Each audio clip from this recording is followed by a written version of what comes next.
I got a weapon now. Welcome to the first meeting of our Disaster Prevention and Resiliency Task Force.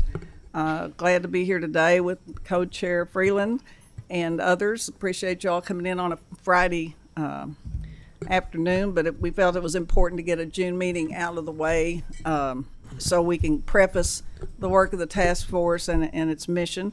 And at this time, I'd ask the Secretary to call the roll. Senator Herron. Here. Senator Howell. Senator Maiden. Here. Senator Reed. Here. Representative Blanton. Representative Hart. Here. Representative Tackett Lafferty. Representative Whitaker. Here. Co-Chair Freeland. Present. Co-Chair Webb. Here. And I'll just preface this, if you don't mind bearing with me, Eric, for just a few minutes to refer back to our resolution that created the task force. And it was just, we've seen an increase in the occurrence of magnitude of natural disasters throughout the Commonwealth on a very regular basis, including yesterday, I believe, in my district had some flooding along with Prestonsburg and others. Flooding, tornadoes, and we're not limited to that. We're going to be talking about wildfires or anything that creates an emergency response that's a risk of lives and impacts the state bottom line. So, and how to best, you can't really prevent an act of nature per se, but you can be ready for it. And then there are practices and technologies that are available and partners, both international and national and state and local, that need to do a better job perhaps coordinating and sharing that information. And then we, as General Assembly, need to give a budgetary priority to these initiatives where there's risk of losing lives and property, and how we can best work together to do that. So it's going to include risk assessment, strategic planning. Like I said, we can't prevent them, but we can be ready and then mitigate them. And that includes housing, quality of life, infrastructure impacts, and rebuilding and prioritization of that, and housing. In East Kentucky, West Kentucky, we've seen devastation for communities, and people want to live where they live, and they should be able to do that. And there's also incidental impacts, such as insurance, that we hope to cover a little later on, and bring in entities that have already creating, agencies and others that are already creating an enhanced disaster response in light of our situation. I'm pretty passionate about it, having my children are from Perry County and having lived there, and I've lost people that I care about in those floods, and been down there assisting the best I could. And I was in Little Rock, Arkansas at the governor's mansion the night that the tornado started in Little Rock, Arkansas. I went to Memphis and ended up in West Kentucky, and went through the devastation there on the way home. I left Asheville the day it started raining, and losing friends' property and people I was down there working with in downtown. So I said, the Lord put you places to make you aware of what you need to do sometimes as a policymaker. And then, I'm now in the ice storm belt in the Tornado Alley. My district is. I've got 3 counties on the river.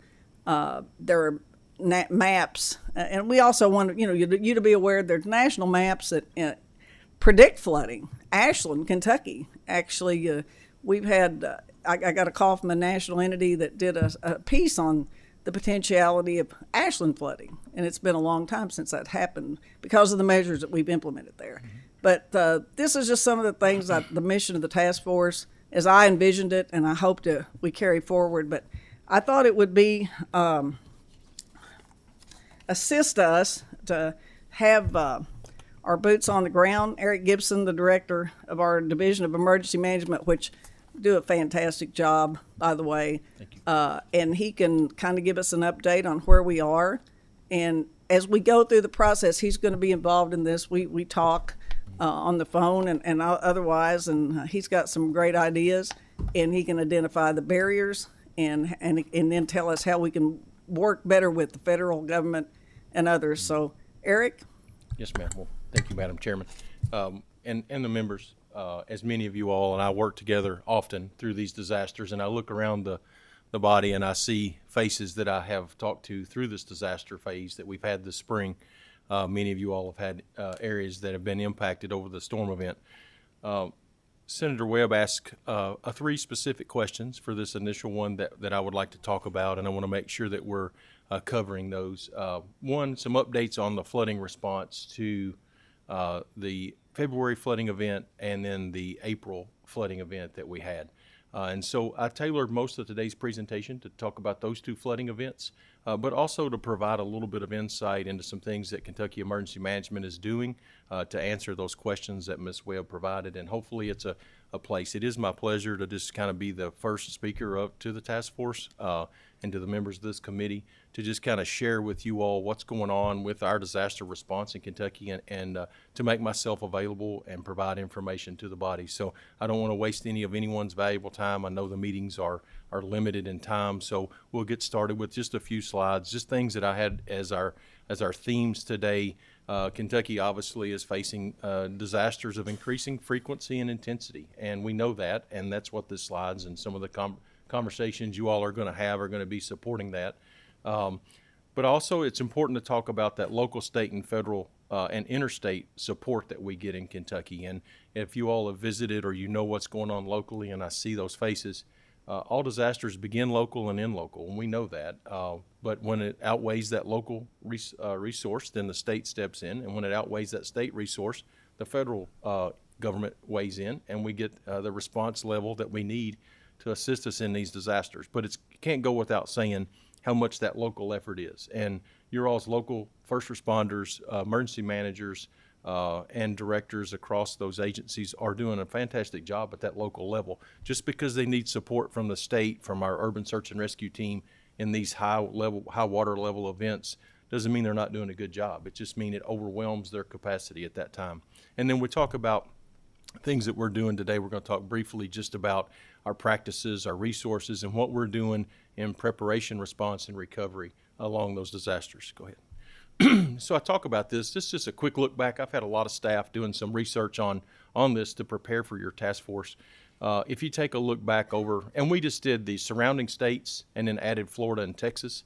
But if you look a 15-year look back, Kentucky's had 33 natural disasters, declared disasters, I should say. But then, so we're in first place. We're tied for first place with Florida if you take a 10-year look back. And then if you take that 5-year look back, we come in third place, but it's a close third. So just to talk about that and how we look at the disasters, I think that the first statement that was made about the increasing intensity, there has been a high level of disasters across the Commonwealth for this entire period of time. The intensity of the expense is what's changing. The amount of programs that are having to be the grant awards for those disaster relief dollars are what's really been increasing. So, but the frequency is something that we've seen for a while. It's just that we're staying consistent with that. Go ahead. So I want to start out. I want to keep on track with what I was asked to present on today. Talk about that February flooding event, and I put before you this is a mesonet that we captured just in one of those slides. As we were watching this rainfall come down. And you can see the entire state was impacted by the February flooding event, even though it was the response was highlighted in the east. All of our state did suffer, a lot of rain during that event over just a few days. But in the east, the 4 inches of rain fell on already full streams, causing them to swell outside their banks very, very quickly. And I provide that just to kind of give a frame of reference for a snapshot of there was an entire state that was impacted. And when we see an entire state impacted like this, that means those local resources that we have across the Commonwealth are kind of held in place to assist in their local community before we can release them to go assist us in Pikeville, if that's the case, or in Ashland, or in wherever the city may be. I have to leave those local resources. I can't deploy them into those other areas until we make certain that we have those local areas took care of before release. So when we see a statewide event, it does puts a lot of work on every individual. Go ahead. So we'll talk about the disaster, and this is how it unfolded. We have a disaster in place, and I was asked to provide an update on our flood response and where we are now. So 4860 was the disaster declaration that was declared by the president. We do have on this disaster, it's good to know, individual assistance, public assistance, and hazard mitigation have been declared for those counties that are highlighted by the colors. The red colors indicate that they have public assistance and individual assistance. The gold counties indicate that it's public assistance only. And then the green county that's there by itself, Woodford, has individual assistance only, did not qualify for public assistance. So that's the declaration that was handed out. We're making good progress through the claims. I think there's an incredible number of applicants in this disaster. I think that it's pretty interesting to hear that we had 11,825 individuals register for assistance in this disaster, and we've already written 1,194 projects for public assistance. So your local officials, the teams from FEMA, and we pair that up with Kentucky Emergency Management. There's rarely an opportunity that it's just FEMA doing this work. It's many of the times we have a Kentucky Emergency Management person with that FEMA representative in those communities trying to take this information in. But we are making progress on this disaster. We've dispersed quite a bit of dollars back to those individuals. I think if you want to hear where we are, I'm glad to share with you what our most recent updates are on 4860 on the disbursements. But if that's not what you're interested in, we can obviously not talk about that. But then we can keep going too. So 4860, the part that is important to talk about is our sheltering, because that's displaced people. And as Senator Webb mentioned, and we have those slides before you all, this was as of yesterday. We had 134 households sheltered on this particular disaster alone, which includes 353 individuals. The good news is the green box. We've moved 190 households to a permanent solution. They're no longer in our sheltering program. Across those that are sheltered, as you can see, we have 17 that are now currently in state parks.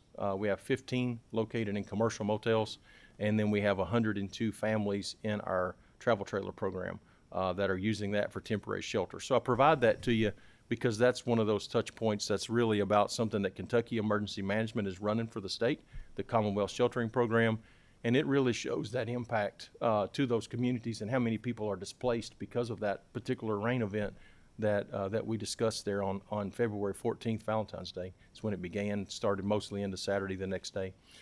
We still have 3 disaster recovery centers open on that particular disaster. We started out with way more than that. We were at 17, but we have closed 14 and gone to a regional approach as we saw the foot traffic start to slow down, which is what we call right-sizing the event, to make sure that we're right-sizing our response to meet the number of people that are coming and going from our disaster recovery centers. And we check this every day to see what the traffic is. And when there's no need, we move that out of that county. But we have 3 kind of centrally located in places where we believe are centers where people in the communities would go to do business. Pike, Perry, and Floyd County would be places that people in the area would come to do their commerce, go to the bank, go to the grocery. So that's a place if they're having, and we leave the disaster recovery centers open. I want to say this briefly, but they're there to solve those problems beyond the registration. Someone has a complaint, someone has an issue, and they need to get it resolved. The disaster recovery center is what that's for. So we leave those open long after registration is closed to solve those. Please move in. So we'll, and we can talk about 4860, the February flooding, as much as anybody would like to, but I do want to stay within the allotted time this morning. So we talked about the second flooding event. Our winner there was out in Co-Chair Freeland's area. 15.86 inches of rain fell in the city of Benton, was recorded on the rain gauge there. It's a tremendous amount of rain in anywhere, but obviously this rain had a kind of a dividing line across our southeast counties that protected them from this tremendous flooding event. This is the storm, if you all know, that flooded most of Frankfort. This is the storm that flooded all across the west. The Green River basin severely impacted by this, and the Green River Reservoir is still above flood stage now. It's still holding, I think it was 686 yesterday and 675 at Summer Pool. In this disaster, we have only, and it's good to note and a point to talk about, is individual assistance has been declared in the 37 counties. However, 83 counties are still pending public assistance, and there is no hazard mitigation, which is, many of you all have heard us talk about the buyout program. The buyout program is the hazard mitigation dollars that are typically used in those programs. Or other things that we use hazard mitigation dollars for, such as storm shelters or a project that might be used to strengthen some resource or harden an infrastructure to make it more resilient in a disaster. But of the declared disasters, we're making good progress on the number of registrations that we've had. I do think that the public assistance being pending is a very important issue to your local officials, as those counties are going to be paying those expenses out of those county dollars without public assistance or state funds or a state disaster relief fund. So as we look at this, we know that we have a lot of counties that are pending still, but of the 37 that are declared, sorry for the glasses, we have 5,893 people have registered in this event for individual assistance. So it does show that there is a lot of impacted homes in this. I won't be able to provide you a public assistance project number without a declaration because we're not tracking it at the same level. We know what our estimates may be, but we don't have the exact information without the declaration in place right now. But those are the counties, and you can see it follows that Kentucky River line, the Green River Basin, the Rough River area, many of the areas out west that are impacted by the flooding. Go ahead. Oh, it looks funny. Oh, all right. It's taking a bleed over or something on that screen. That's all right. So the sheltering on that mission, it's really important to know that this is the program that we administer there at our office. We have 144 households sheltered in that particular storm, 420 individuals in that, and we're making progress. 83 families already have transitioned to a permanent solution, not under the state. So that's really good news. That's the number I really care about the most, is how we're moving people to a permanent solution and out of the temporary lifestyle of a motel or a state park. And we're not using travel trailers as heavily or at this mission. We're in the process of discussing how we're going to do that without that public assistance piece. And we continue to see that mission roll out. Public assistance is emergency work, is what pays for that travel trailer mission. And so we have to make sure that we're doing everything we can to conserve our dollars and use them where we have to. But it is something that we are working to get in place to make sure that the travel trailers are available if our citizens do need them. Because the Commonwealth Sheltering Program serves all people that are displaced, and we try to make sure from one of these events that we do have a safe place for our families. All right, as you can see, this is a very big disaster. It covered many, many counties. So we opened a lot of disaster recovery centers to make sure there was a local place for people to register for assistance and get the help that they need. But progress being made, and I love to report on our progress. 13 of those centers have now closed. The foot traffic had slowed down, and we're pulling back to a regional approach, but we're still making sure, and many of you all can see that your counties have centers still open. We work with the judge, the local emergency manager, to make sure that we're right sizing at their request, that we're hitting those marks. Go ahead. So those are the summaries of 4860, 4864. Obviously, and as Senator Webb spoke about being passionate about this stuff, I'm definitely passionate about it. I've been with many of you all personally on calls or conversations about disaster recovery, and you all know I could talk about each disaster for well more than the allotted time, and I promise not to do that today. But if there are any questions, I'm glad to take them. There's no doubt about the passion I have for doing this. I did add, the second question I was asked to talk to you all about was infrastructure, tools, and technology that Kentucky Emergency Management utilizes. And there's not enough space on the paper to probably put them all, but I think there's some important things to talk about real high level.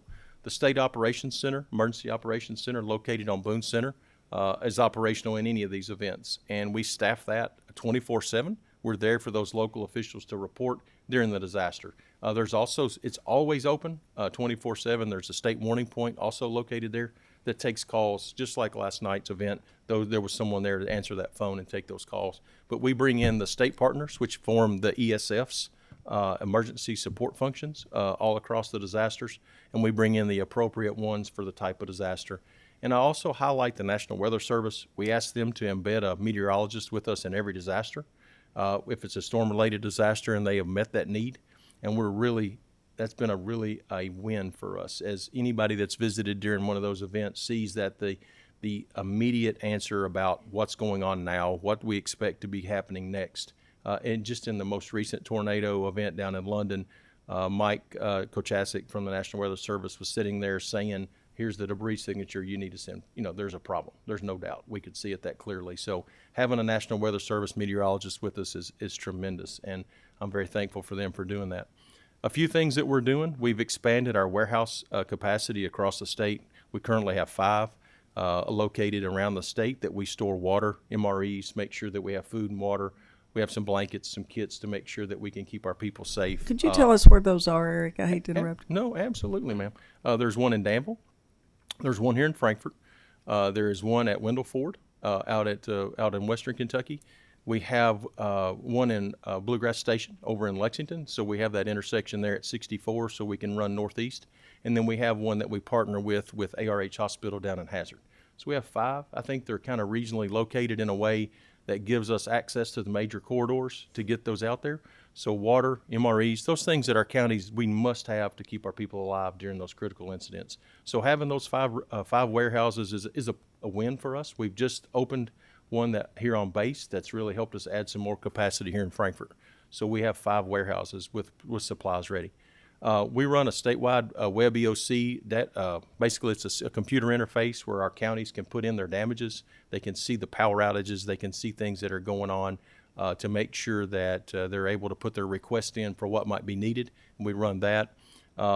We have taken delivery of some laundry trailers. So we do own a couple of those now. We have some generators on hand to meet that short-term demand before we can get the surge from the Sunbelt Rental or any of the other rental companies that provide those rental generators.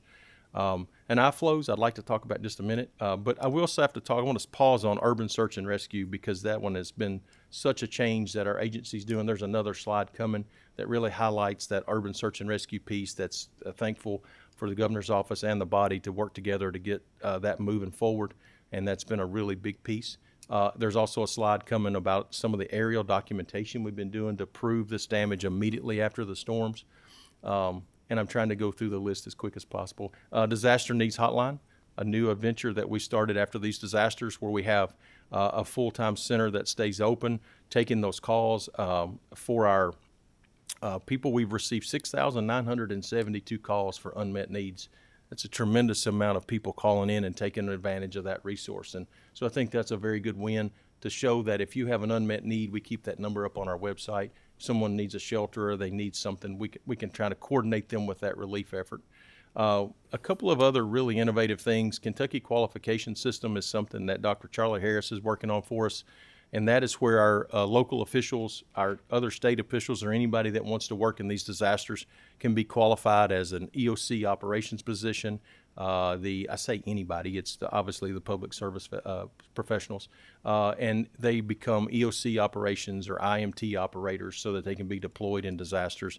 And it's a way of saying this is the standard, and then we share that across the entire region of FEMA's Region 4, and we work with those other states. So if someone in Florida says we need a team to come in our EOC, we've been operational too long, well, they know what they're getting. It is a person that meets this criteria. Mutual aid system is something that we've been working on. KMAS is what we call it. That's where we're working with all of those local officials to build this mutual aid system where we know what we have available to deploy. Frankfort flooding example, the water outage that was happening, we were worried, my apologies, we were worried about fire suppression. We used our KMAS system to bring in water tankers to set if anybody was in or out of Frankfort during that time. They were sitting up at the golf course just up on the hill, and they were there to provide water in case of a fire while the water was out. So we utilized our Kentucky Mutual Aid system to bring that in. The most recent tornado in Washington County, K-beams used the mutual aid system to deploy ambulances into Washington and Mercer County to make sure there was enough ambulances available to meet that need in that tornado event that happened on May the 30th down there. So we're getting better at it. We're learning. We're growing a program that's going to be helpful, and that's that statewide mutual aid agreement that's coming forth. So there's the iFlow system. I skipped it on purpose. iFlows I have worked to build. It's a system that we run that does river gauges and monitoring of water. And it's due an upgrade. I apologize. It's old analog technology, and we're working very hard to secure the funding to get that upgraded. I'll interject here too. Yes, ma'am. And we've talked about that system. Yes, ma'am. And its importance, especially in some of the outlying areas. But what is the projected cost for an updated system that is, with parity throughout the Commonwealth? Yes, ma'am. So we quoted getting a replacement for the existing 270 monitors that are currently in the state, and that was about $900 and something $1,000. So less than $1 million, but right at $1 million by the time we add those 270 replacement stations. And the old systems, to be brief, were analog. They used a very simple technology of and when it would trip, it would just send a squelch to a radio. That's upgraded to cellular now. Apologize. But that gives that the ability for that to communicate more quickly with our server at the EOC. And I think it's important for the committee to note the reliability and the accuracy of those as far as predictability and communication. Yeah, absolutely. iFlows captures by the 10th of an inch of rain over any certain position, and they've updated the technology now to provide things that can gauge the height of the water. As the water's rising, it can send alerts to our servers and say, this water has risen this number of inches over this certain period of time that you set the parameters for. So technology and that system's been in place a long time, and it's just doing an upgrade. So that's one, but we're working through trying to find the funding for that right now. And then the next slide is going to talk about our urban search and rescue, and I can't say enough, and I know that there's an opportunity before VMAP that we're going to talk about that with a lot more in depth, but it's so important to talk about how this has changed really changed the way KYEM works along its local partners. Before a storm happens, any of you all that in your community may have heard us talk about rostering a team. That means we're reaching out to those teams, identifying those teams that have, hey, do you have enough people to send out? How many people do you have? Do you have a team that's ready to go somewhere if needed? And we start rostering those teams. So we're alerting them on the front side. We believe there's an impactful storm coming our way, and we want to be ready to respond. And they tell us, yes or no, we're able to help you. And we build that roster, and we've been able to do like 22 teams in one event, 28 in another, or 30 in another. But we do that as a way of saying we're preparing for this event before this event occurs. And so when the event starts unfolding, we coordinate that relief effort, and we move those teams around. And when we see that we don't have enough, we're able to EMAC in, which is EMAC is Emergency Management Assistance Compact with other states.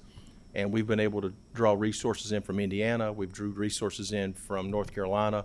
Other states are sending us things. And so that's been how we've added in. In February, we brought in 3 from other states. And in April, we brought in 2. And then you notice that I write down 2 FEMA teams in February and 3 FEMA teams in April to support. And those are that emergency declaration that many of you all may have heard, 3624 and emergency declaration 3626.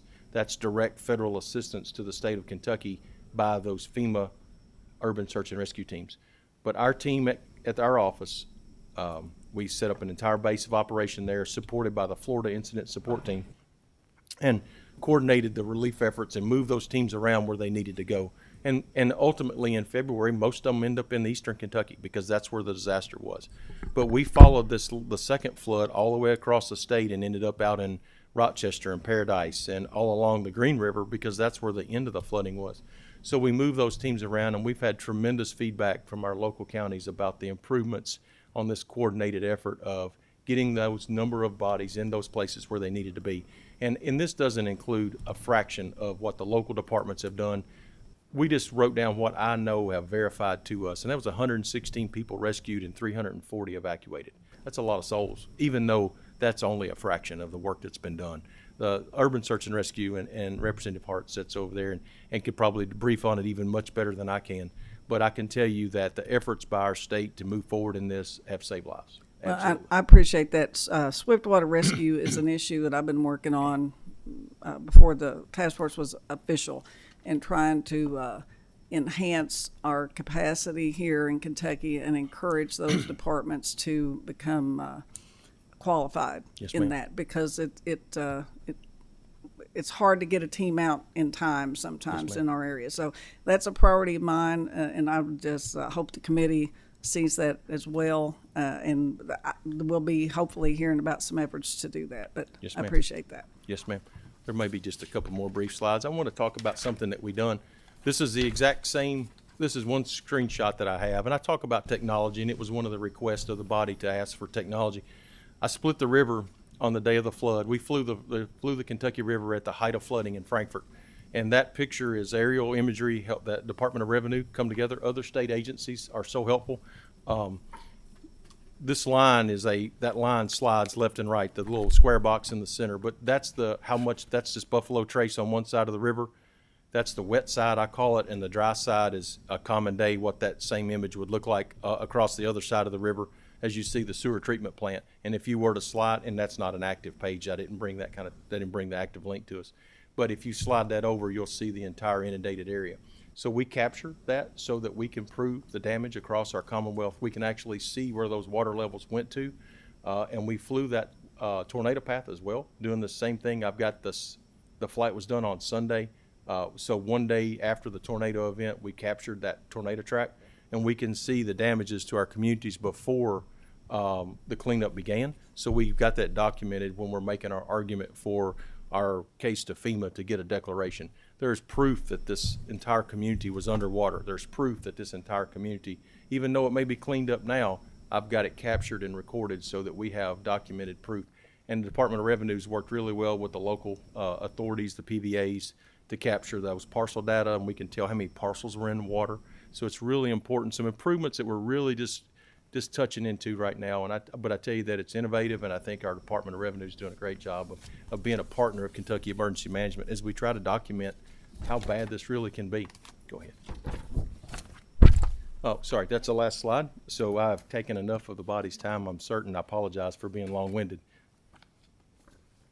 No, we appreciate you, Eric. We could talk about this all day. Does anybody have any, Representative Lafferty Tech? Eric, I want to begin, first of all, by saying thank you. I am one of those legislators where you have been to my district with Rocky and the governor multiple times. Unfortunately, Eastern Kentucky suffered more than one flooding event in the last couple years. Speaking of that, during the first and the last event, actually, but during the first flooding event, the governor called and opened our beautiful Jenny Wiley State Park to displaced families on the first day. I thought that was a brilliant move, and it's really, our beautiful park is serving that beautiful purpose, and it's continued to serve that purpose. But I've noticed on your slides that it looks like that we're housing people also in hotels. This one slide, while great transition is being made to move these families into a permanent situation, looks like there are 29 left in our state parks and 115 in hotels. So why the use? Are the parks not big enough? Are they not sufficient in location? Can you explain that? That would be the second disaster, the Right. second disaster. That is the second one, yes. Because like around Frankfurt area particularly is one example. The state parks do not have lodges here in some of the areas of the state. Okay. And so many of the times we're having to rely on the hotels in areas where our first choice is always our state parks. But in particularly many of those are going to be around this Frankfurt area right now because there is no state lodge here in this area. I could give you a specific breakdown at any time about where those individuals are housed. I just did like a summary slide. But definitely state parks are our first choice, but then we rely on the commercial market when we don't have a hotel or a state park lodge in the area. Great. And one more follow-up, please. Thank you. I do see that, let's see, are we still housing folks in Eastern Kentucky in our mobile units? Yes, ma'am. We have the travel trailers at Jenny Wiley as one of those main campgrounds that we're using. We have 102 individuals there, 102 families actually, households in travel trailers in the Commonwealth Sheltering Program in the first flood, the February flood. How long do we plan to extend that service? So we have that one as a public assistance declaration in place. So we get an initial 6 months on our request, and then we can request extensions up to 18 months total of FEMA dollars to help us offset those sheltering costs.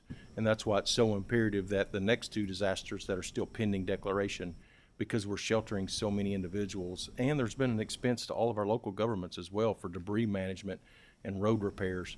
That public assistance is so desperately needed in those 64 and 70. I'm sorry, I use those numbers like you all. I don't mean to say it that way.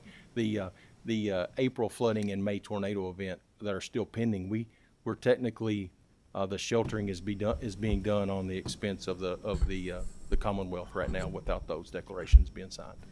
Thank you. Yes, ma'am. And that, I'll follow up on that question as to, this impacts the state bottom line as Yes, far ma'am. as our park value and our community dollars coming in with tourism. So when is the state reimbursed and at what level? And I know it's hard to quantify. Yes, ma'am. But the loss that you have when you've got, our state parks being utilized for disaster, but I think the committee needs to maybe hear a little bit about that. Absolutely. Yeah, absolutely, because it does matter. So in support of the state parks, we don't do that without cost. So we allow them to bill a daily rate that FEMA's approved of for the pads, for the shelter, for the park, the travel trailers, and also for the rooms in the lodges. So we do pay the approved FEMA rate for those rental spaces that we use or those rooms that we're consuming. If not, our state parks would truly be suffering from the amount of use that we've had. And so we do not expect that for free from that entity. We do pay that, and then we collect that money back from FEMA. And, you know, we've had success from the 22 floods. I had a really good report on that particular disaster and how we really heavily used the same state parks, Buckhorn, Jenny Wiley, Pine Mountain, all those resorts were used in that event as well. And the travel trailer mission, and the final say on the end of that disaster, we were able to recoup almost every dollar we had spent for the Commonwealth on that one. Thank you. Representative Whitaker? I'll be brief. Is emergency management tasked only with disaster response, or do you also manage disaster prevention?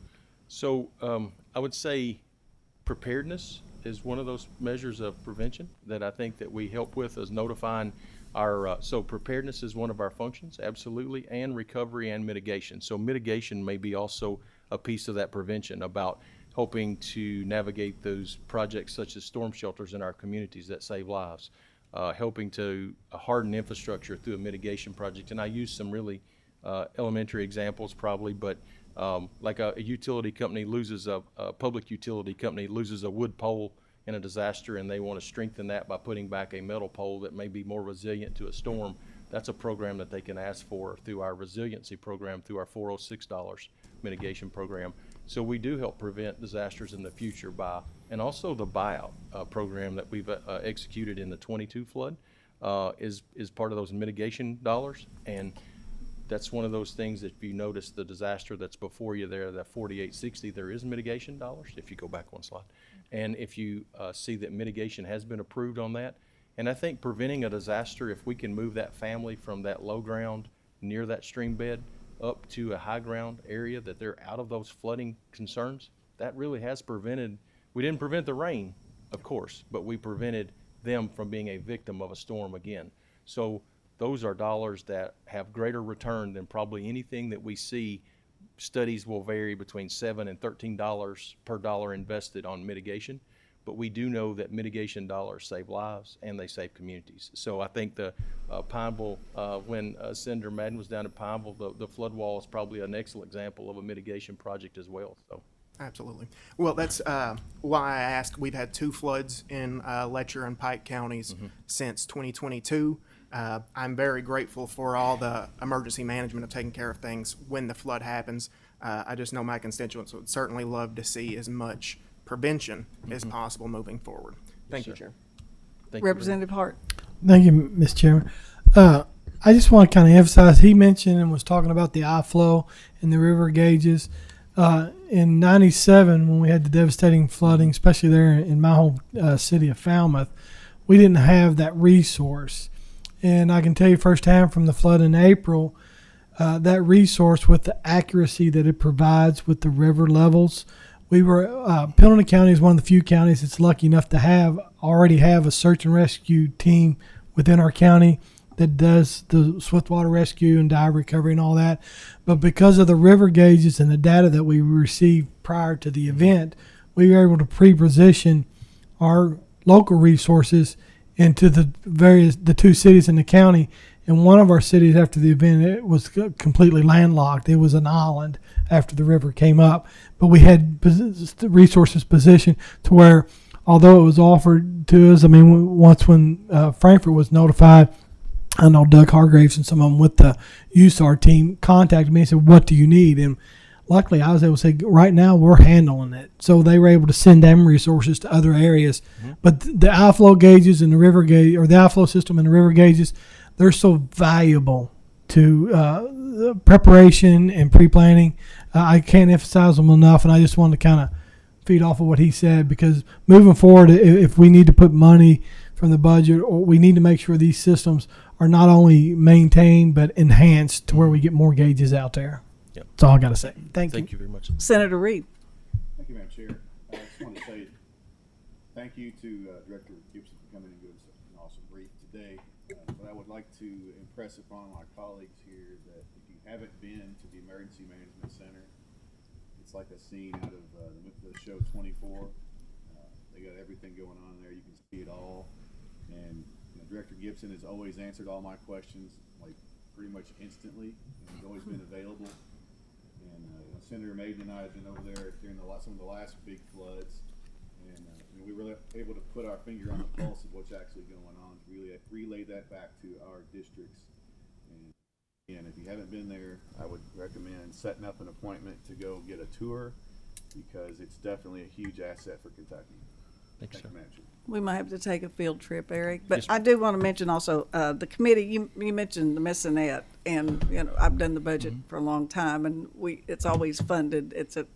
Could you just tell the committee what that is and where it is, and Rain gauge.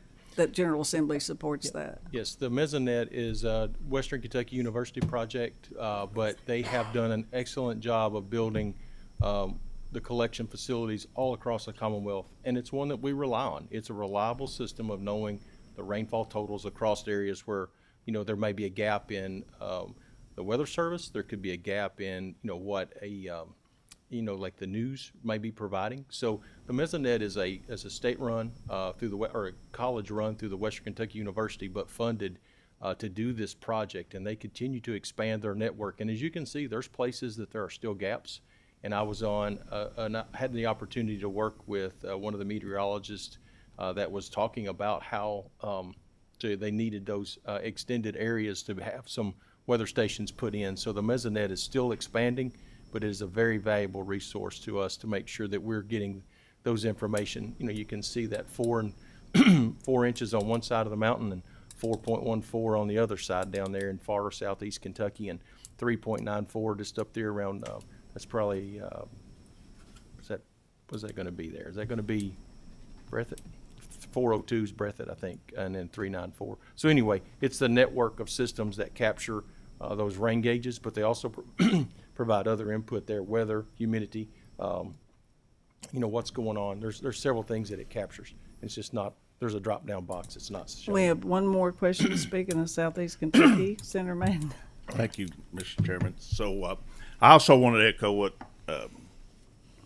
Senator Reed spoke on, that Mr. Gibson there. And I did on the floor after it happened. I was really amazed. He and I went over there 2 days in a row, and it really was amazing to watch what all the information he could give us, broke down by county, broke down by the state, how many people was up without water, how many people was without electricity, and it keeps a running total. As they get people on, that number reduces and goes on. So it's really amazing. So I did encourage people to go. But I wanted to share a story about something that happened at Pineville that day. I was home. It's on the weekend when that flood hit on that Friday, and electricity went out in Pineville. And we do have a big flood wall around my hometown. And but when the electricity goes out, it don't matter what kind of wall you got. If we don't have pumps to pump the water out, then we flood within. So and I needed a massive size pump, and he said, I don't have it, but I'll get it to you. 10 minutes, he was back on the phone. He already had somebody en route with it. Luckily, the electricity came back on and I got him stopped. But I don't think people understand the magnitude of what he can do and what mountains he can move when we really need. Our town would have flooded if we hadn't got that pump. And thank goodness the KU got the electricity back on. But was no hesitation, no questions. What's wrong? It just, he sent somebody after it. And I really do appreciate that. And as I say, I spoke about it on the floor. And for those that have not seen that work in action, it's really something to see with all the TVs and all. I'd say 60 or 80 people when you got a disaster, and they're working 12-hour shifts, and they rotate 24 hours a day, and it's really amazing. And being a mayor before I got here, I know I handled a lot of floods in a little small town, and it was overwhelming. I can't imagine what all you do when you're dealing with so many counties, and especially this last one where Everett County was flooding. I understand that was the first time we'd ever had Everett County in the state that was flooded. So I just can't imagine what all you were dealing with there. But we do appreciate you, and everybody always speaks highly of you. And it's good to know we've got somebody like you out there. I have one other question.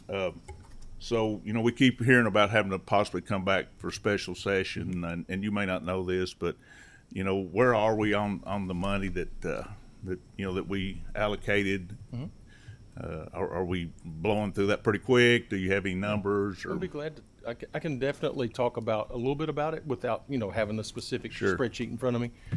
The allocation for the body, the General Assembly was 4860. That's the first February storm while you all were still in session, and we were able to get safe funds to help our communities survive. And I can tell you very much specifically the dollars you all allocated are saving the communities as they recover from that disaster. I spoke to one of our local mayors just this week 3 or 4 times already again this morning, struggling to survive based on lost tax dollars. And they can't keep their city afloat without what you all did. So that was good.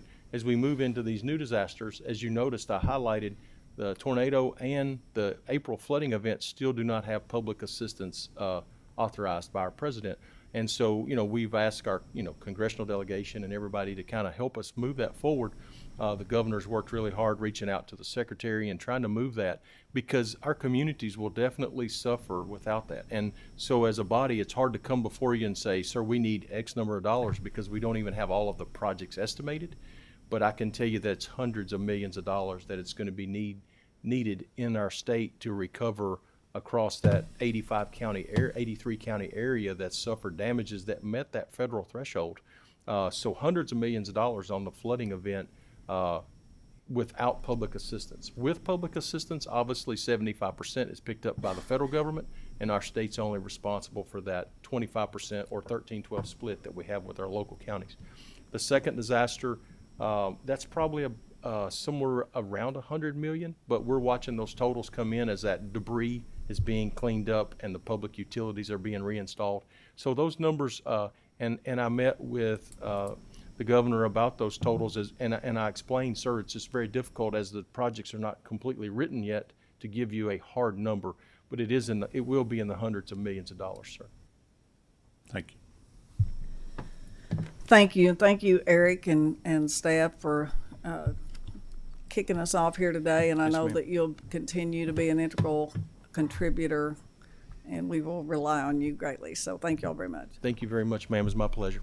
Thank you all. Next is a Zoom presentation, and we're going to have Flooding 101. Ann Brody, most of you all may remember her from her work at the Council of State Government, and she worked a lot on these issues, and I've worked along with her. She's now with the American Flood Coalition, which is a national entity that provides solutions and has a lot of other states' experience throughout the country. So Ann Brody and Jack Krolikowski, I hope I did that okay, is the flood planning director.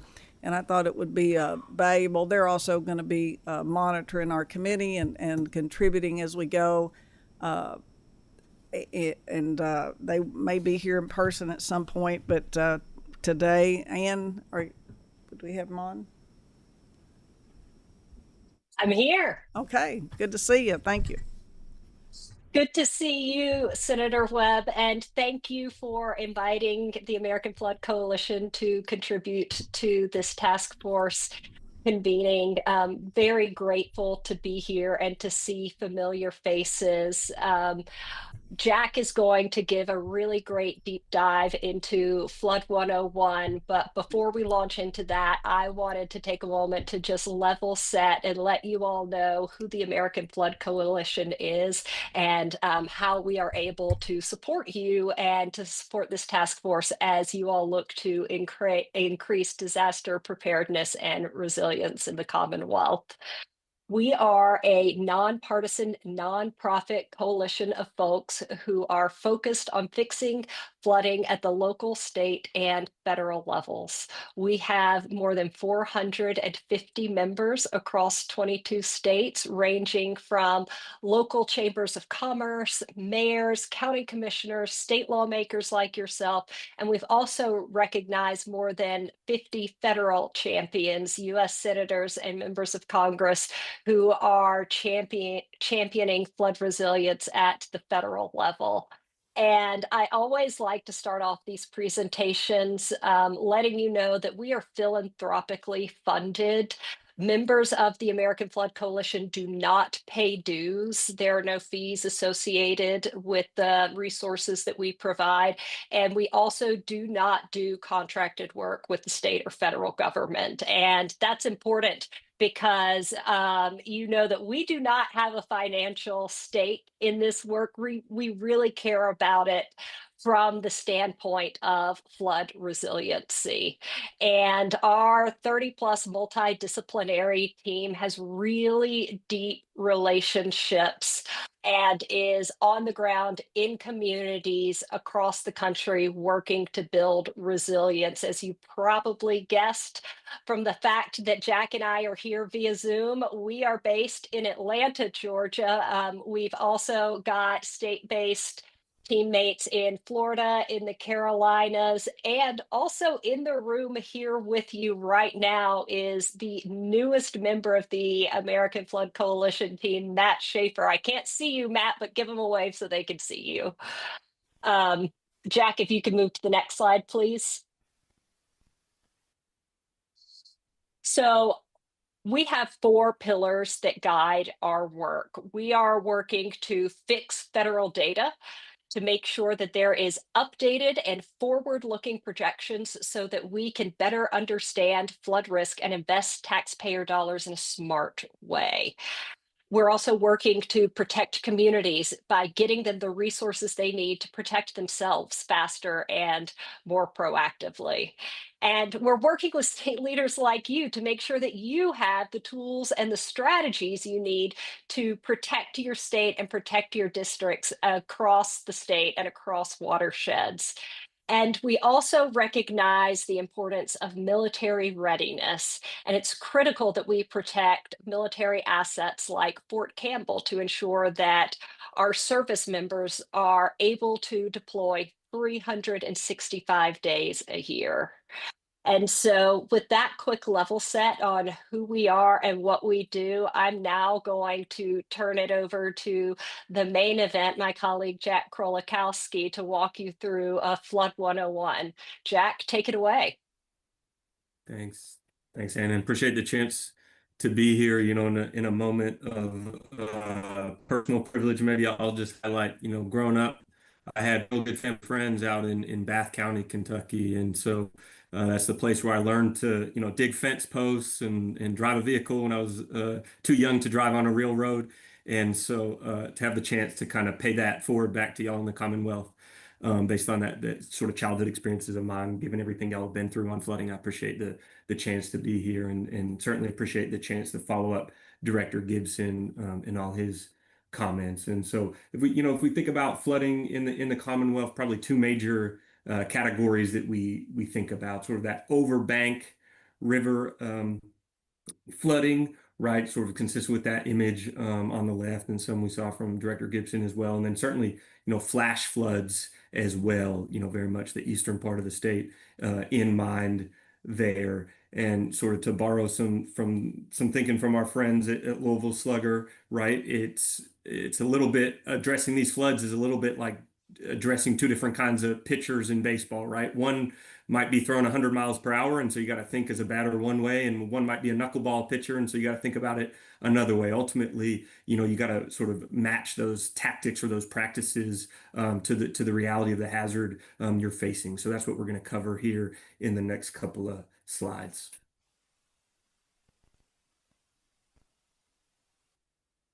So for that overbank flooding, right? Pretty classic thinking. We might be thinking here on some of the larger rivers in the state, right? Sort of slower rise, perhaps, extended period of rain or rain sort of on a snow event or that big melt come late winter, early spring, including, in ice jams at times, but sort of that classic sense of, hey, the river's, high in Pittsburgh, then it's high in Huntington. We sort of know what's coming the Commonwealth's way. A little bit different scenario here with the flash flooding and sort of two types within this bucket. But again, the main differentiator here is that time component, right? This is water that's popping up real quick, and then by the time it's up, maybe it's right back down. But sort of two different contexts in which that can happen. One very much in urban areas where we've got sort of that concrete and pavement that has poured over some of those areas that otherwise might have been absorbing water, and the stormwater systems locally get overwhelmed, right? And so we can certainly think about that in some of the more developed areas. It's not to say only in metropolitan, big areas. Any place that we've got that concentration of hard services can certainly induce some of this quick runoff in that context. The other one, of course, consistent with that image we see on the right hand side here in the previous slide of the photo is sort of that more mountainous flash flooding. Again, high velocity, able to bring debris with it, really, really impactful. And certainly any of these types of flooding can lead to loss of life. But I think particularly, this mountainous flash flooding is a place where, unfortunately, Kentucky has certainly seen the human impacts of that type of flooding. And so to move sort of to the solutions side of this, I think we're all aware of the hazards that the Commonwealth faces, right? I think it is important to recognize that flood waters do not follow municipal boundaries, right? That drop of water doesn't hit the county line and say, "Oh, I stop here." There's a different county, right? That's not simply not the way this particular risk for us works. And so, to put it simply, right, unless you live atop Black Mountain, you live downstream from somebody and something, right? And so this relationship between upstream and downstream is really critical when we think about flooding, right? It may be that the area floods actually needs to think about how they're investing resources or making practices upstream so that maybe they're absorbing some of that water before it gets to them. Classic example of upstream, downstream thinking there. But this multi-jurisdictional collaboration, we think also really saves money, right? In a couple of different ways, right? Cost sharing, which we heard previously, but making sure we're not duplicating efforts, right? And we're coming up with sort of a synergy there where we recognize a string of communities can all benefit from a common project, whether that's common project is sort of planning in nature to sort of better understand the risk and better quantify the risk, or it may be in terms of kind of the engineering and construction of some kind of intervention.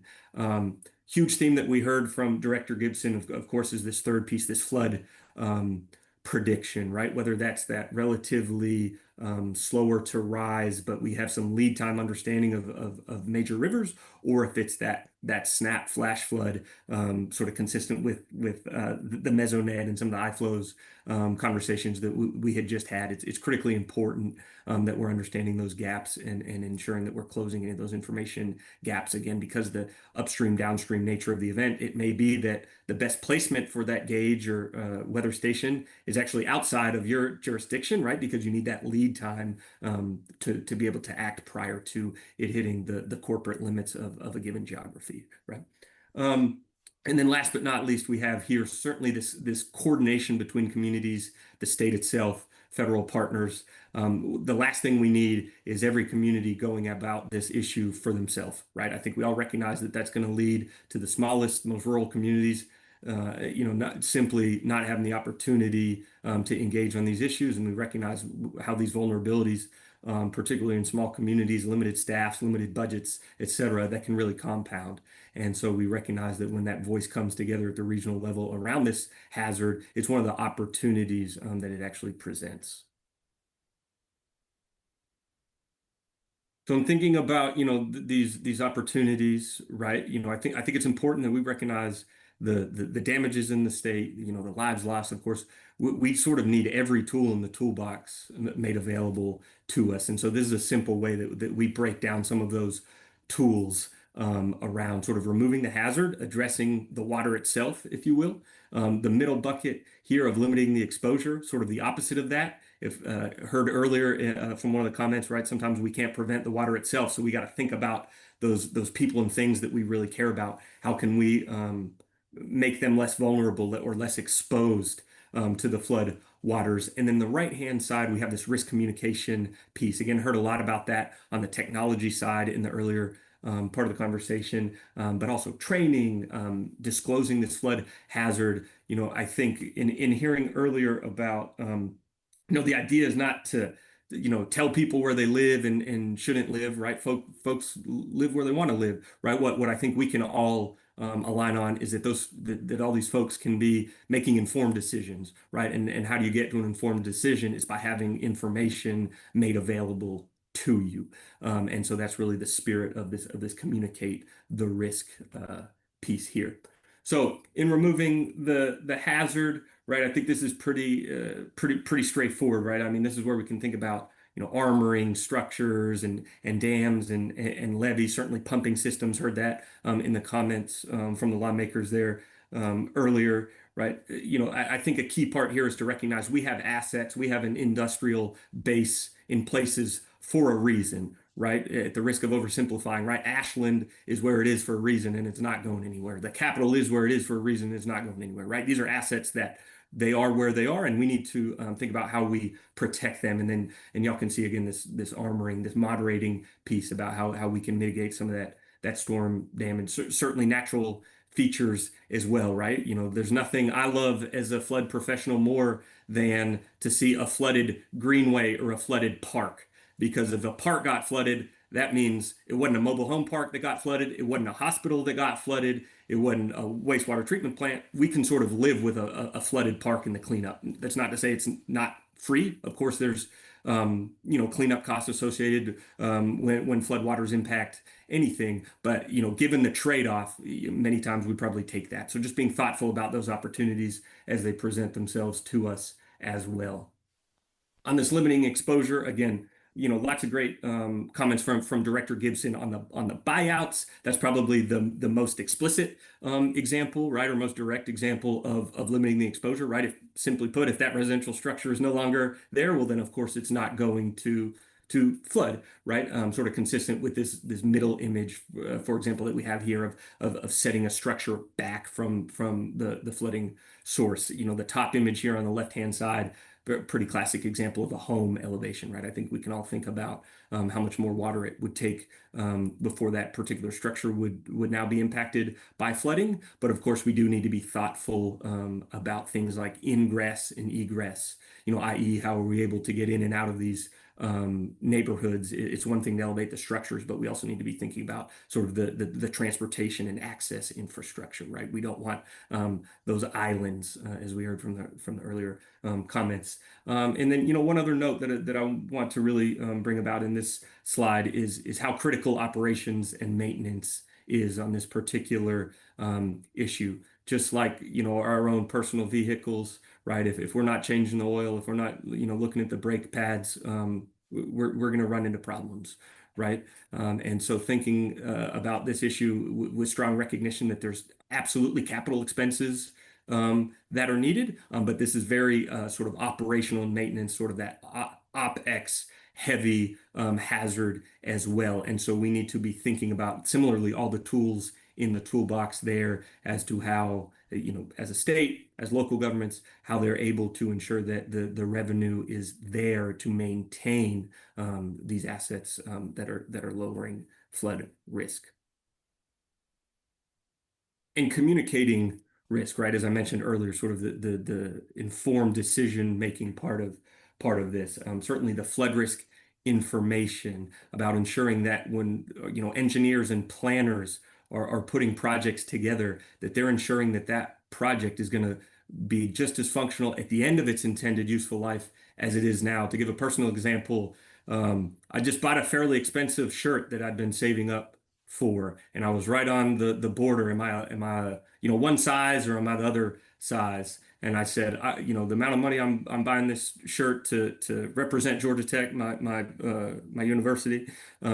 I want to wear this bad boy for any number of years. And so I had to be real honest and say I should buy the bigger size because there's probably a better chance that in 10 years I'm bigger than I am now than where I am today, right? And so we can think the same thing about some of our drainage infrastructure in particular, right? How are we sizing that appropriately moving forward, not just for what we might be seeing today? And another one that quite important, I think, hazard disclosure, right? When we think about real estate transactions, that's a theme we see across the country, right? Is making sure when folks are making what is usually the biggest investment of their life, if they're becoming a home owner, but renters as well, right? Ensuring that they are informed around the decision they're making.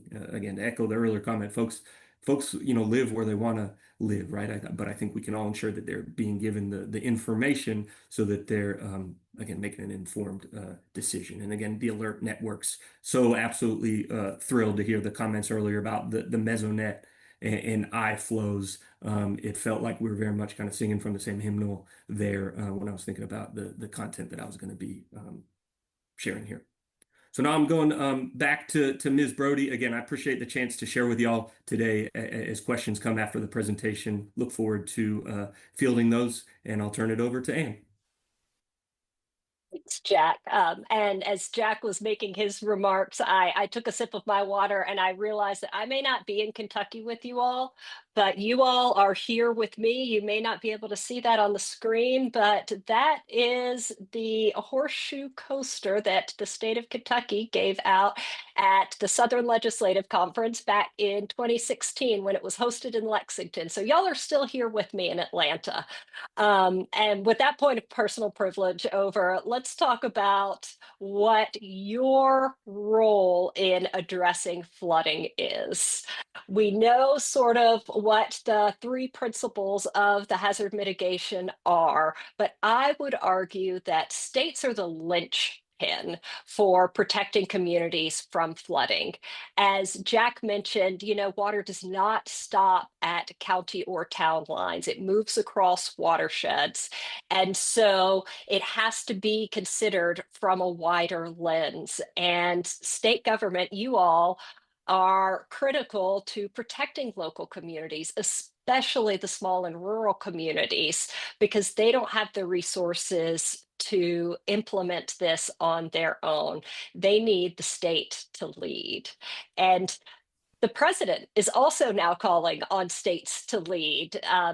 His recent executive order, Achieving Efficiency Through State and Local Preparedness, significantly increases the expectations that state and local governments, not the federal government, as we've really come to expect, will lead disaster preparedness and response. And so we believe that preparedness and resilience are poised to become competitive advantages for state and local governments, and that states with strong strategies moving forward are going to be the ones who win an outsized share of the federal dollars that are available. And so recognizing that this is a big and complex issue, we have developed a framework to help state leaders like yourselves think through what makes the most sense for your states. If you could move to the next slide, Jack. So our flood framework was created to build flood protection at the state level.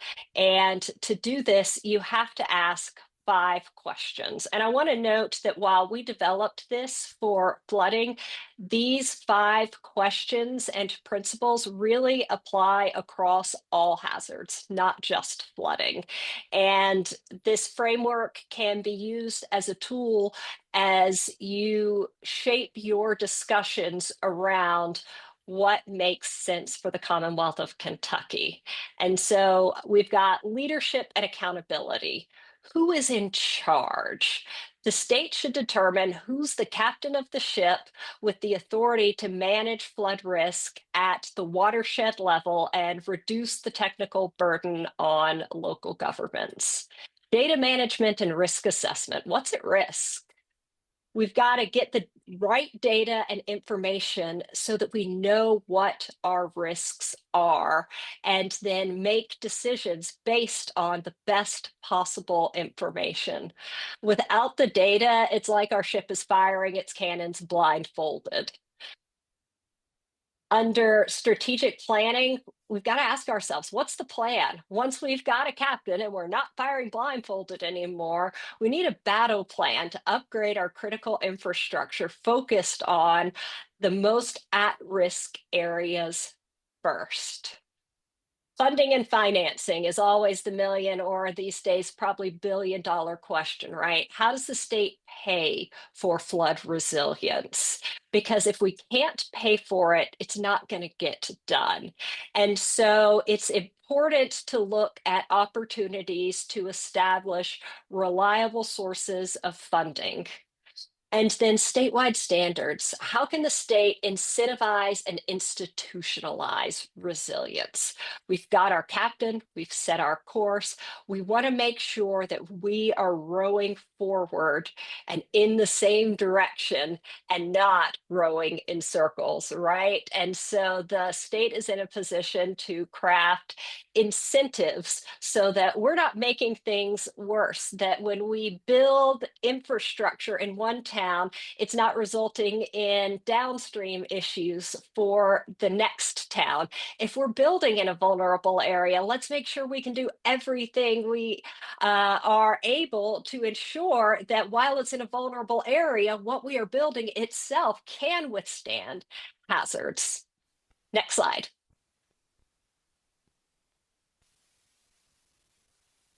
And so, as this task force wrestles with questions like who's in charge and what's at risk, there are a lot of options to explore that can be right sized to fit the Commonwealth's needs. And I want to pause and note that while up here on the screen it says legislative solutions, there's no one size fits all approach to resilience. And so while the solutions, the principles might apply broadly, the manifestation of those solutions is and should look a little bit different from state to state because they should be tailored to meet a state's specific vulnerabilities, contexts, and objectives. An example of that is a chief resilience officer. In some states, that is a position that is in the governor's cabinet. In other states, it is an entire standalone agency. In some states, it's embedded within another agency.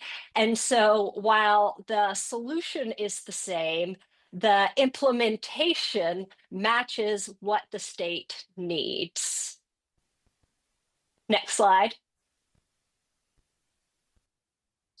And so to put a nice bow on this, I am so excited about the work that this task force is undertaking and what it means for the future of the Commonwealth. Because through this task force, you are going to have the opportunity to set the standard for other states while also saving lives and preserving the economic prosperity of the Commonwealth. When you look around at your neighboring states, many of them are not yet taking these important steps that you are. States like Tennessee and Indiana are not yet tackling this issue, which gives Kentucky a real competitive advantage moving forward and gives you all the opportunity to show your neighbors how resilience and preparedness can be done. And with that, I will end my remarks. Thank you so much for the opportunity to share with you all. And I know that Jack and I would be happy to take any questions that you may have. Thank you, Ann and Jack. I don't see any questions. We able to take some, but let me just say the mitigation part of this is really excites me with my technical background, and I had the opportunity to go with Ann and others, state legislators, to the Netherlands and see these mitigation techniques put in place. But it's a matter of survival there, and to see for that country to for hundreds of years.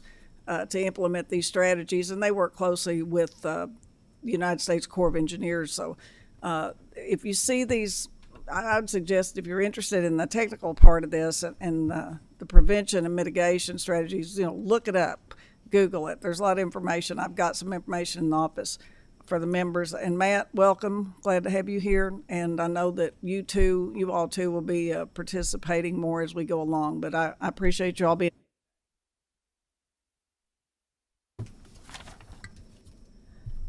And now, Thank you, Madam Chair. thank you all. Matthew Sanders is a senior officer for Pew Charitable Trust. I've also had the opportunity to work with Pew and attend some of their topic discussions in this area, and I appreciate that they're no stranger to Kentucky and have been here before on this issue. So, Matt, it's all yours.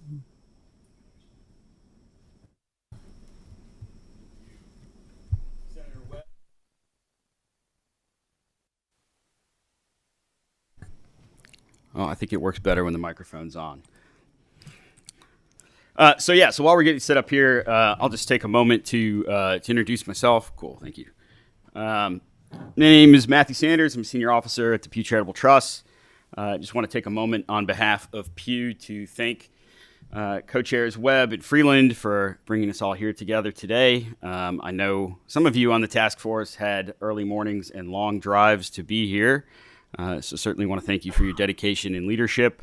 If I'm the only thing standing between you and getting back on the road and starting your weekend, I'll try to be expedient with my remarks to let you all have a good time over the next couple of days.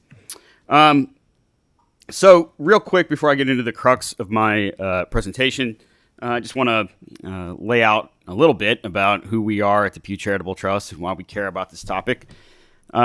So first of all, sort of as the previous presentation noted, we're also nonpartisan, nonprofit, don't have a financial stake in any of this type of work. If you've been to a Sunoco gas station, Sunoco is shorthand for the Sun Oil Company. That was originally owned by a bunch of folks in Pennsylvania, the Pew family. And so the Pew Charitable Trusts are the philanthropic arm of the Pew family to give back to American life. We work on a variety of different topics, ranging from substance abuse prevention to pension reform to the practice that I lead, which is working with states to develop policy, good practices, funding mechanisms around disaster resilience. And, as I get into the crux of my remarks here today, I promise we didn't coordinate with the previous presentations, but I would certainly wholeheartedly endorse and echo what a lot of the other folks have said up to this point. I certainly don't have to tell you that it's been a rough year here in Kentucky so far in 2025. Several different major flood events that some of the previous speakers spoke about, tornadic activity. And so, one of the things I'll point out is that, you're really part of a larger trend throughout Appalachia and across the country. I'll get into a little bit more of that in a minute. But, disasters are getting worse, right? They're getting more frequent, getting more expensive, getting more severe. And that has real consequences across the board, the communities you all represent, obviously how you all respond and try to prevent these disasters from having the impacts that they're currently having. But one of the things I do want to sort of echo, Senator Webb, I thought your comments to open our proceedings today made a lot of sense. I understand that a lot of the discussion here that the task force may engage in will justifiably be oriented around flooding, tornadic activity, given the events that you all have experienced in 2025. But I would just encourage you to keep the aperture open to the degree that you can, and consider the fact that, there are a lot of different hazards that you may face here in Kentucky moving forward. One of the things that I'll sort of just lay out as an anecdote from my own career. I'm a native New Orleanian. Probably tells you how I got into the line of work that I'm in. I had about a decade-long career with the state of Louisiana before I took this position with Pew. And, one of the things that I like to say is that over that 10-year period of time, I don't think we said the word wildfire once, yet over the past couple of years, they've had fairly significant wildfire issues in Louisiana that they have to contend with. So that's a long way of saying that I would encourage you all to think about not just the disasters that you faced, but think about the ones that are likely to come into the future, right? And that can break down in a lot of different ways. And so the more you know about those disasters and that risk, the better prepared you're going to be to address them. So I've been asked to provide something of a national overview of what other states have been doing and provide some broad recommendations as to what you all may take a closer look at as the task force continues to convene in the coming months. Across the nation, more states are taking action to really put in place tangible policies, funding mechanisms, planning around this topic of disaster resilience. As I mentioned earlier, disasters are becoming more frequent and costly. That's obviously a driver for action in many places across the country. But one of the other things that I'll point out is that investments in resilience activities pay off. Now, there are a lot of studies out there that will say, some will say 4-to-1 return on investment, some will say 13-to-1. It really depends on the place and the type of action you're taking. But I think every study illustrates that there is a positive return on investment when you try to prevent disasters from having the impacts that they're currently having. And so, one of the things that we talk about a lot is the idea that an ounce of prevention is worth a pound of cure, right? You all may remember that old saying, but we really think it makes sense here. Some of the other speakers talked about some of the things that may be happening in Washington around disaster response and recovery. Irrespective of that, I do think it's likely that states and commonwealths like Kentucky are going to be asked to take on a larger role to get a handle on this disaster problem. So how you think about that in a proactive way, I think, is going to be really vital to this discussion moving forward. I think, as Senator Madden, you pointed out, you were a mayor. Local governments are often very quickly overwhelmed, and that's obviously in the immediate response and recovery space. But also, if we think about, what prevention looks like, what resources, what capacity, what expertise do folks have at the local level to really understand what risk looks like, and so that they're doing everything they can to make sure that they're avoiding that risk when and where possible. Two other points I'll make briefly. I think I'm sure you all know, we have an infrastructure network across the country that is under increasing levels of strain. There's a lot of deferred maintenance out there. Obviously, when infrastructure that has not been maintained crosses paths with a disaster, that can lead to fairly catastrophic consequences pretty quickly. And so one of the things that we would encourage this task force to take a look at is, how well do you understand infrastructure across the Commonwealth? How well do you understand building stock? How do you understand how that intersects with the disaster risks that you face? And what does that potentially mean by way of liability for the Commonwealth? What can you do to reduce that liability? The last thing that I'll point out is, these topics all enjoy broad public support. And this is a graphic that my colleagues at the Pew Research Center put together. But, there's widespread support on a bipartisan basis for politicians at all levels of government to really take action to reduce disaster risk and disaster impact. And so I just wanted to highlight that for you all. I think it's something that the public really expects everybody to take action on to try to alleviate some of that pain when and where possible. So when we talk about disaster resilience, I want to sort of just lay out what that means briefly. There's a phrase that in my line of work we use from time to time called the disaster continuum. And what we're really talking about across that continuum is a series of interrelated actions, right? So we talk about preparedness, we talk about response, talk about recovery, we talk about mitigation, and we talk about resilience. And so what does this resilience concept really mean? It means we're taking a long view of things, right? How do we understand current disaster risk in a place like Kentucky? How do we understand it 10 years from now, 20 years from now, 30 years from now? I thought the last presentation that Jack and Ann gave did a really nice job talking about modeling. We certainly would echo and endorse those comments as well. And so I borrowed this graphic from some of my friends at FEMA. And, the ring that I really would want to point out to you here is the one that says pre-disaster recovery planning and post-disaster recovery planning. I thought Director Gibson, made some really interesting comments about how, in the context of a post-disaster situation, that does present an opportunity to build back better, build back more resiliently, try to reduce risk in the context of that recovery.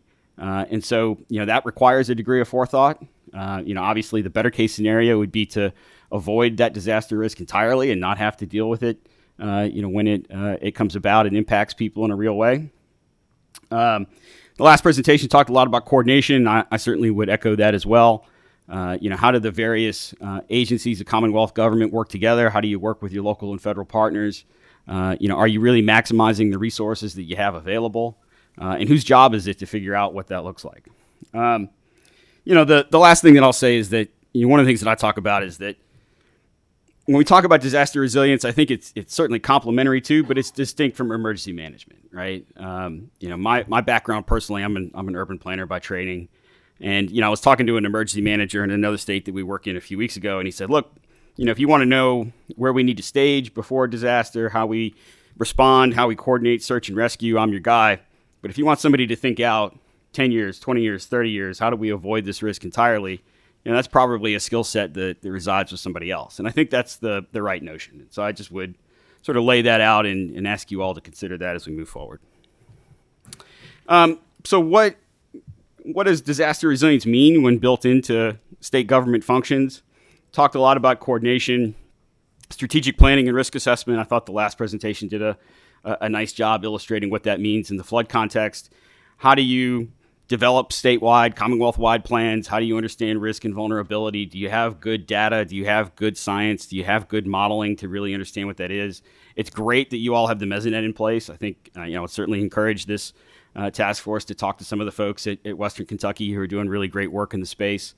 But then how does that translate to how you all make capital planning and budgeting decisions, right? When you're making investments in housing stock, infrastructure, economic development, does that align with how you understand risk today and into the future?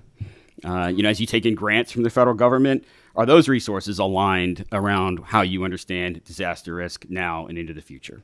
And then finally, just to reiterate something that I mentioned a minute ago, how do you work with your local partners to make sure that they've got the capacity and the resources they need to take local action when and where necessary? We work with states across the country. Some of the states that are listed here, some not. But I just wanted to lay out that from a policy perspective, there are sort of three broad pathways that a lot of states have taken. One is to lead with an executive order, one is to establish statutory authority, and then one is sort of a hybrid, right? And you see some states have sort of led off with an executive order and then have solidified their resilience functions through statute. Obviously this is a legislative body, so I don't think we're talking about executive orders, but I just want to lay that out and say that whatever policy path that you all ultimately want to take in this space, we're certainly happy to provide any resources, expertise, know-how that we can provide from some of the experiences that we've gleaned from other states in the past. I wanted to highlight 3 of those states that might be worthy of your consideration here in Kentucky. South Carolina, I think, the past couple of years has really started to emerge as maybe the gold standard on disaster resilience. They have a chief resilience officer that is a cabinet level officer that is confirmed by the Senate. They have a mandate to develop a strategic resilience and risk reduction plan on a periodic basis, keep that updated, keep that stocked with a pipeline of projects that marry up with how they understand current and future disaster risk. Florida has a chief resilience officer that was created under a DeSantis executive order a few years ago. Legislature then followed up and codified that position and some of the functions around it last year in 2024. Obviously, in Florida, that has a heavy coastal flooding focus, so not necessarily comparable to what you're doing here. And then I mentioned a little bit about Louisiana, my home state. Obviously, after the 2005 storm season, Hurricanes Katrina and Rita, Louisiana really was forced to start taking the topic a lot more seriously. But one of the things that I want to point out is while that started with a coastal focus and talked a lot about Hurricanes Katrina and Rita, that had to evolve over time as more types of disasters began to impact Louisiana on a repetitive basis. And so I just want to lay that out as something for you all to consider on this task force. Once again, think about the disasters that are to come, not so much maybe the disasters that you've had in the past. Just again, from a policy perspective, I wanted to kind of lay out that, I think the last presentation did a nice job pointing out that there's no one-size-fits-all approach. This has to be custom to Kentucky. I'm certainly not going to purport to know what may be specifically best for Kentucky, but I'm certainly happy to help you all figure out what that may be. But there's a lot of different ways that people have gone about embedding resilience into their state government functions and funding those functions.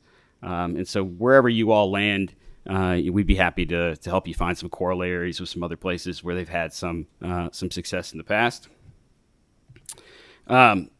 just want to briefly talk about two states in which we've been working most recently. One is Georgia, and I'm pointing this out to you all because they did something similar about a year ago that I think you all are trying to do through the task force here in Kentucky. The House stood up a study committee on disaster mitigation and resilience, met several times over the course of last year, produced a final report at the end of the year that ultimately recommended establishment of a state office of resilience and a chief resilience officer position. There's actually pending legislation to that effect. Georgia has a 2-year legislative session, so they'll be taking that back up in 2026. But yeah, one of the things that we did with the study committee in Georgia, we opened our Rolodex. We made ourselves available through any expertise that we could provide based on their leadership and guidance and the specific topics they wanted to take on as they continued to meet. And so I would certainly want to make the same offer to you all. And then in a similar case in Alabama, Governor Ivey stood up something called the Alabama Resilience Council in 2023 to do sort of a parallel process to what I think you all are trying to do through this task force. It produced a series of initial findings last year, comparable to Georgia, recommended establishing a state office of resilience, a chief resilience officer position. There's pending legislation on that as well that the governor intends to take up in 2026. So, I'm laying that out because I just want to point out that you're not alone in trying to think through the best way to approach disasters moving forward and the extent to which we can help connect you with some of those officials that are going through a similar process. We'd certainly be happy to do so.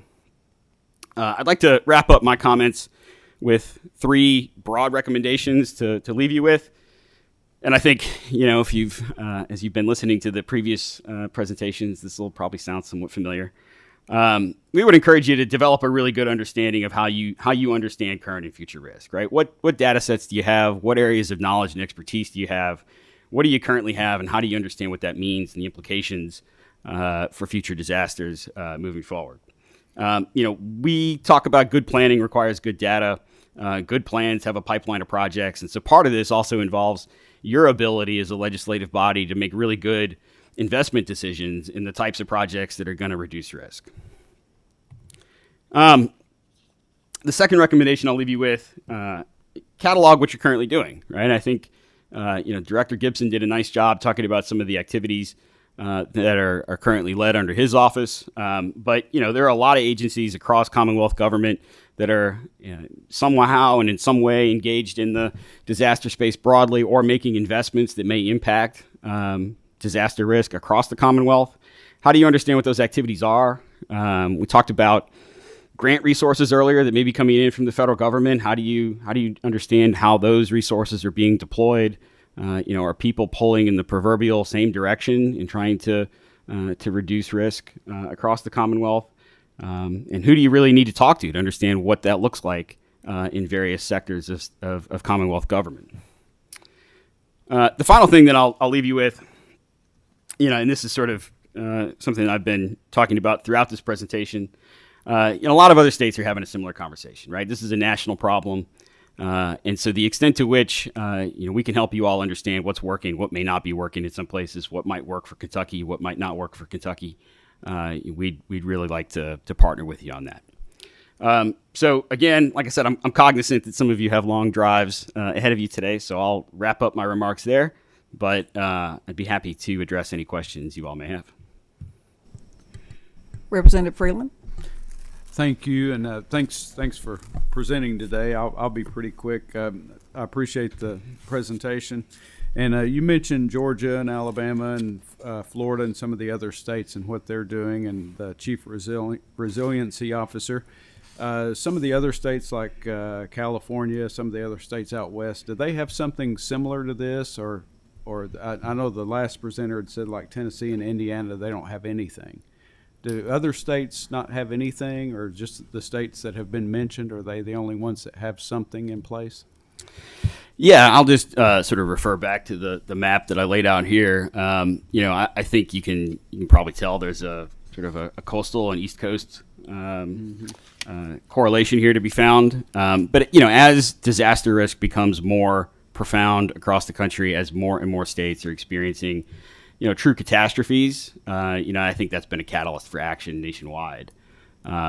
one of the things that I find really interesting about this map in particular is that there's not really a political correlation here. There is a little bit of a geographic correlation to be found, but it's a lot of different types of states who have a lot of different things to consider, but have all sort of started to embark on a similar path. I do think, to your point, Representative Freeland, you're going to see more and more states, more and more inland states, sort of take on this type of task, specifically because of the changing disaster risk landscape, but also some of the changes that may be coming down from the federal government. I think there is a big push at the moment for states and commonwealths to take on bigger responsibility in the disaster space, and so that's going to require a degree of action nationwide. So yeah, it's something that's slowly happening, and I think more and more states are going to take this on year over year. Unfortunately, in some cases, in response to some of those really catastrophic events that are likely to take place. Yeah, I agree. I just didn't know each state kind of has their own types of disasters, and I didn't know if it was something different each state had. So, but I appreciate the help. Thank you. Thank you, Matt. And I think it's worthy to note coastal issues are different than what our inland issues are. And I work closely with Representative Zarang in Louisiana for a number of years, and their concerns are different. And sometimes I have to go fishing down there just to see how different they are. But but I appreciate the work that you and Pew have done on this topic. And again, you too will be a common contributor throughout our task force, and it's always good to see you. Well, I appreciate that, Senator Webb. And yeah, this is open to the entire task force. Anybody that's interested in the topic, certainly happy to take a deep dive with you all in whatever direction you want to go in as individual members and as a full task force. Certainly happy to help. And I think that concludes our first meeting. I appreciate your all's attentiveness. I'm old school enough to where we used to have 2 and 3 hour committee meetings, so I spared you that. But our next meeting will be under Chairman Freeland, the 24th of July. I'd have to check the calendar, but staff will let us know. But thank you.